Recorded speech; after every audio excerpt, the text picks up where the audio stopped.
Friend, आप सबका स्वागत है हमारे YouTube चैनल टेक नॉलेज में। तो आज की इस वीडियो में हम जानेंगे कि आर्डिनो बोर्ड के कितने प्रकार होते हैं and type of Arduino board कितने प्रकार के होते हैं, इसके बारे में हम जानेंगे। तो चलिए वीडियो शुरू करते हैं। और वीडियो शुरू करने से पहले अगर आप हमारे चैनल पे नए हैं तो चैनल को सब्सक्राइब करना ना भूलें और साथ ही साथ बेल आइकन को भी दबा लें ताकि जब भी हमारी वीडियो अपलोड हो तो आपके पास तुरंत उसका नोटिफिकेशन चला जाए। तो चलिए शुरू करते हैं।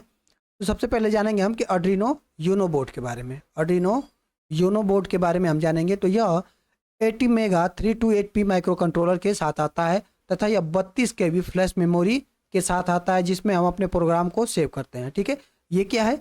यह माइक्रो कंट्रोलर है। इसका यह 80 मेगा 328p के साथ आता है और इसमें 32 KB की फ्लैश मेमोरी होती है जिसमें हम अपने प्रोग्राम को सेव करते हैं। ये होता है यूएसबी पोर्ट।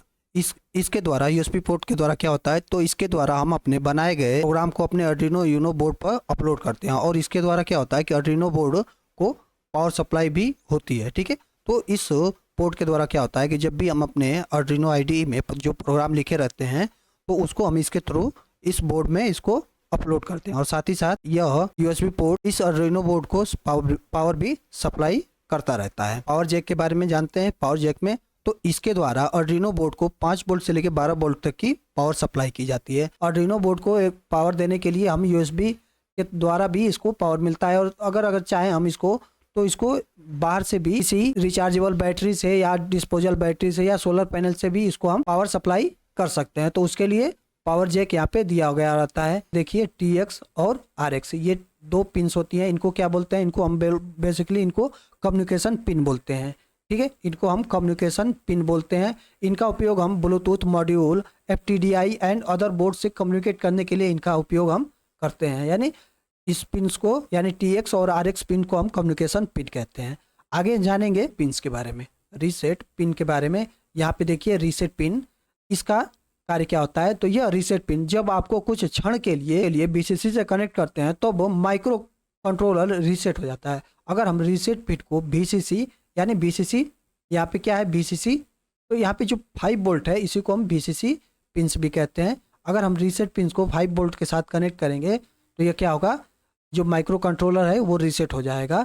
और जब रीसेट को परमानेंट ग्राउंड से कनेक्ट कर देते हैं तब वह माइक्रो कंट्रोलर बाईपास हो जाता है। अगर हम रीसेट को यहाँ पे नीचे ग्राउंड का 2 पिन मिलेगा, अगर हम इसको ग्राउंड से कनेक्ट कर देंगे रीसेट पिन को तो वो क्या हो जाएगा, वह माइक्रो कंट्रोलर बाईपास हो जाएगा। ठीक है, अगर यह कनेक्शन तब यूज करते हैं जब माइक्रो कंट्रोलर से दूसरे माइक्रो कंट्रोलर की प्रोग्रामिंग करनी होती है। कनेक्शन का तब यूज करते हैं जब एक माइक्रो कंट्रोलर से दूसरे माइक्रो कंट्रोलर की प्रोग्रामिंग करनी होती है, तो इसका हम यूज करते हैं। चलिए आगे जानते हैं। आगे जानेंगे VCC और VIN के बारे में। तो VCC यानी ये जो 5 वोल्ट वाला है ये क्या होता है कि 5 वोल्ट का आउटपुट देता है। ठीक है, इसी को हम VCC पिंस कहते हैं। और VIN पिंस क्या होता है, तो यह बोर्ड को इनपुट सप्लाई करता है। ठीक है, इनके बीच में कंपैरिजन क्या है कि VCC का उपयोग इनपुट सप्लाई के रूप में नहीं किया जा सकता। जो VCC है जो 5 वोल्ट का आउटपुट दे रहा है इसको हम इनपुट के तौर पे यूज नहीं कर सकते। और वहीं VIN का उपयोग आउटपुट सप्लाई के रूप में नहीं कर सकते। जो VIN है यहाँ पे इसको हम आउटपुट की तरह यूज नहीं कर सकते क्योंकि यह बोर्ड को क्या होता है, इनपुट सप्लाई करता है। और VCC क्या करता है, तो यह 5 वोल्ट का आउटपुट सप्लाई करता है। ठीक है, तो इसके बारे में हमने समझा। आगे जानते हैं हम कि एनालॉग पिंस के बारे में। ठीक है, एनालॉग पिंस के बारे में हम समझते हैं।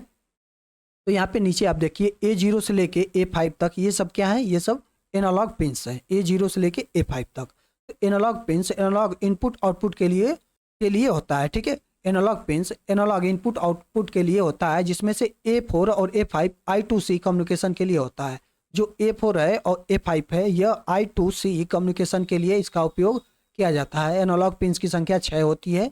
एनालॉग पिंस की संख्या 6 होती है। ठीक है, इसको एनालॉग पिंस बोलते हैं। और ऊपर यहाँ पे देखिए ये सब क्या है, ये सब इन सबको पावर पिंस बोलते हैं। ठीक है, यहाँ पे ये सब पावर पिंस है और इधर ये सब 13 तक क्या है, ये सब डिजिटल पिंस है। और TX और RX पिन यहाँ पे नीचे 2 मिलेंगे आपको, TX और RX पिन। इसको USB जैक बोलते हैं जिसका उपयोग हम अपने प्रोग्राम को आर्डिनो बोर्ड में अपलोड करने के लिए इसका उपयोग करते हैं। और साथ ही साथ यह आर्डिनो बोर्ड को पावर सप्लाई भी करता है, ठीक है। और यहाँ पे एक और ये बटन होता है, इसको हम रीसेट बटन कहते हैं, ठीक है। ये रीसेट बटन होता है, इसको अगर हम दबाएंगे तो क्या होगा, हमारा बोर्ड रीसेट हो जाएगा। तो सारे कंपोनेंट जो इसमें आर्डिनो यूनो में है उसके बारे में हमने जाना कि उनका कार्य क्या होता है और वो कौन कौन से होते हैं, और साथ ही साथ ये भी जानते हैं कि आर्डिनो यूनो बोर्ड का उपयोग कहाँ किया जाता है, ठीक है।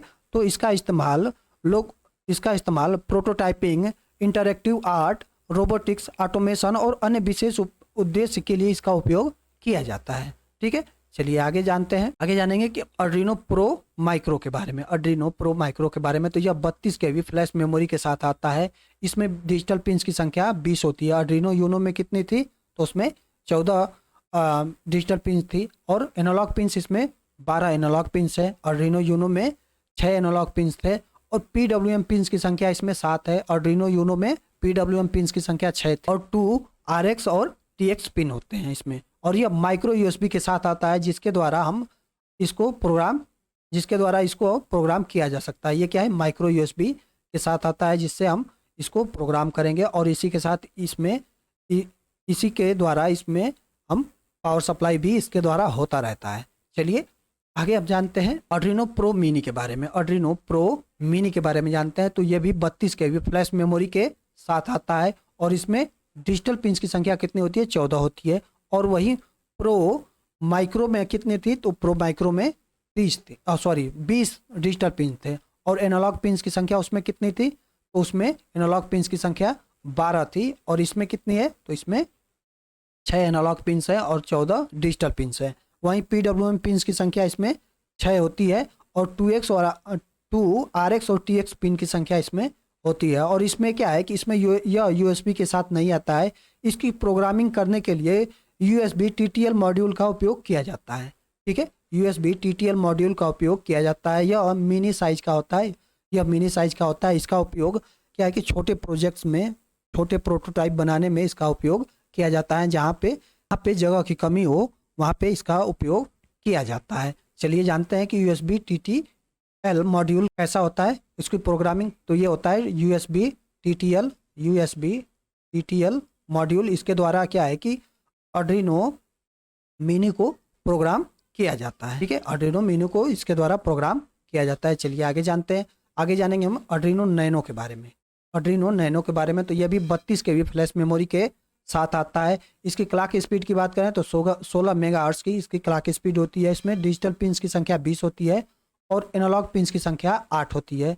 इसमें PWM पिंस की संख्या 6 होती है, और 2 RX और TX पिन होते हैं इसमें, ठीक है। यह नैनो V3 USB के साथ आता है, जिसका उपयोग प्रोग्रामिंग करने और डेटा ट्रांसफ़र करने में किया जा सकता है। यह है USB V3 nano USB V3, ये इसके साथ आता है, जिसके द्वारा इसको प्रोग्राम किया जाता है। और यह भी साइज में छोटा होता है, यानी स्मॉल साइज का होता है। इसको भी हम छोटे प्रोजेक्ट्स में इसका उपयोग। आर्डिनो लिनार्डो के बारे में हम जानेंगे, तो यह भी 32 KB फ्लैश मेमोरी साइज के साथ आता है, और यह माइक्रो कंट्रोलर ATmega32U4 के साथ आता है। इसकी क्लॉक स्पीड की बात करें तो ये 16 मेगाहर्ट्ज की क्लॉक स्पीड के साथ आता है, और इसमें डिजिटल पिंस की संख्या 20 होती है, और 12 एनालॉग पिंस होते हैं।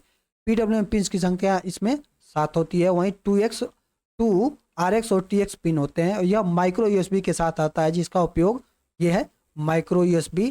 इसका उपयोग क्या होता है कि इसका उपयोग प्रोग्राम करने और डेटा ट्रांसफ़र करने के लिए इसका उपयोग किया जाता है। बात करें इसमें कि इसमें माइक्रो कंट्रोलर कौन सा लगा होता है, तो ATmega32U4 माइक्रो कंट्रोलर लगा होता है, ठीक है, इसके साथ आता है। और ये साइज में क्या होता है, ये नॉर्मल साइज का होता है। उपयोग हम प्रोटोटाइपिंग, इंटरैक्टिव आर्ट, रोबोटिक्स और ऑटोमेशन तथा अन्य विशेष उद्देश्य के लिए इसका भी उपयोग किया जाता है। चलिए आगे बढ़ते हैं, आगे जानेंगे हम आर्डिनो मेगा के बारे में। आर्डिनो मेगा के बारे में, यह 256 KB फ्लैश मेमोरी के साथ आता है, और इसकी भी क्लॉक स्पीड 16 मेगाहर्ट्ज की होती है। इसमें डिजिटल पिन की संख्या 54 होती है। इसमें डिजिटल पिंस की संख्या कितनी होती है, तो 54 होती है। और इसमें एनालॉग पिंस की संख्या 16 होती है। इसमें एनालॉग पिंस की संख्या 16 होती है, और PWM पिंस की संख्या इसमें 15 होती है। PWM पिंस की संख्या इसमें 15 होती है, और 10 RX और TX पिन होते हैं।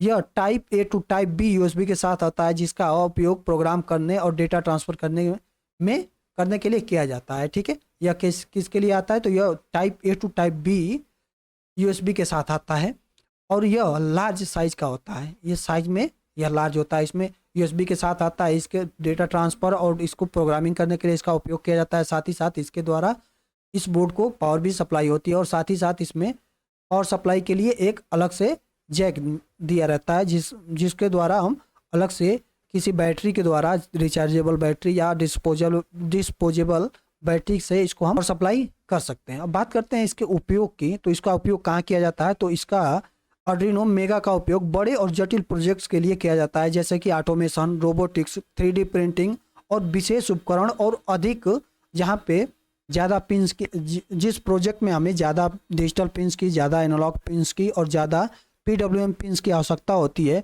वहाँ पे हम आर्डिनो मेगा का यूज करते हैं। तो चलिए, इसी के साथ हमने जाना कि आर्डिनो कितने प्रकार के होते हैं और उनको हम कहाँ कहाँ यूज कर सकते हैं अपने ज़रूरत के हिसाब से। ठीक है, अब बात आती है कि हम कैसे पता करें कि हमको कौन सा आर्डिनो बोर्ड लेना चाहिए। तो हम इसके लिए हम सबसे पहले अपने प्रोजेक्ट को देखेंगे कि हमारा प्रोजेक्ट कैसा है, हमारे प्रोजेक्ट में कितने पिन्स की आवश्यकता है, कितने डिजिटल पिन्स की आवश्यकता है, कितने एनालॉग पिन्स की आवश्यकता है, उसके हिसाब से हम अपना आर्डिनो बोर्ड चूज कर सकते हैं। ठीक है, तो आज की इस वीडियो में इतना ही। अगर आपको वीडियो अच्छी लगी हो तो वीडियो को लाइक करें और चैनल को सब्सक्राइब जरूर करें और साथ ही साथ बेल आइकन को भी दबा लें, ताकि जब भी हमारी वीडियो अपलोड हो तो आपके पास उसका नोटिफिकेशन तुरंत पहुंच जाए। और साथ ही साथ ये वीडियो कैसा लगा आप लोग कमेंट बॉक्स में ज़रूर बताएं। तो चलिए, मिलते हैं अगली वीडियो में एक अगले टॉपिक को लेके।